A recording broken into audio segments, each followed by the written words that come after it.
ফিলিস্তিনি হত্যা বন্ধে কোনো পদক্ষেপ না নিয়ে বিএনপি জামাত ধর্মীয় অনুভূতি নিয়ে অপরাজনীতি করছে, এমন মন্তব্য করেছেন পররাষ্ট্রমন্ত্রী ডক্টর হাসান মাহমুদ। তিনি অভিযোগ করেন, ইসরায়েলের দোসর হয়ে বিএনপি এখনো দেশবিরোধী ষড়যন্ত্র করছে। সকালে জাতীয় প্রেস ক্লাবের সামনে বাংলাদেশ স্বাধীনতা পরিষদ আয়োজিত এক সমাবেশ ও মানববন্ধনে তিনি এসব কথা বলেন। শাহরিয়ার বাথনের আরও একটি প্রতিবেদন। মঙ্গলবার জাতীয় প্রেস ক্লাবের সামনে বাংলাদেশ স্বাধীনতা পরিষদ আয়োজিত ফিলিস্তিনে গণহত্যা বন্ধের দাবিতে ও বিএনপির দেশবিরোধী ষড়যন্ত্রের বিরুদ্ধে সমাবেশ ও মানববন্ধনে যোগ দেন পররাষ্ট্রমন্ত্রী ডক্টর হাসান মাহমুদ। এ সময় তিনি অভিযোগ করেন, ফিলিস্তিনি হত্যা বন্ধে কোনো পদক্ষেপ নিচ্ছে না বিএনপি জামায়াত, উল্টো ধর্মীয় অনুভূতি নিয়ে অপরাজনীতি করছে তারা।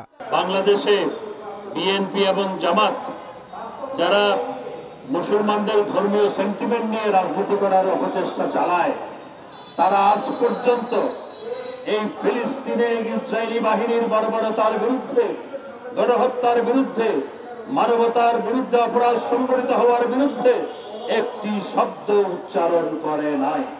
তার দাবি, বিএনপি এখন ইসরায়েলিদের দোসর হয়ে দেশবিরোধী ষড়যন্ত্র করছে। বিএনপি আজকে ফিলিস্তিনি মুক্তিকামী মানুষের পক্ষে না দাঁড়িয়ে বরং ইসরায়েলিদের দোসরে রূপান্তরিত হয়েছে, এই নেতানিয়াহুর দোসরে পরিণত হয়েছে।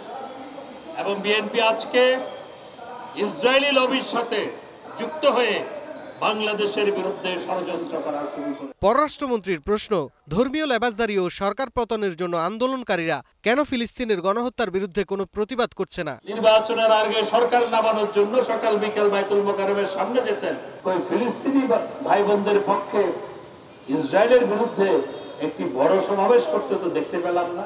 শাহরিয়ার বাঁধন, গ্লোবাল টেলিভিশন, ঢাকা।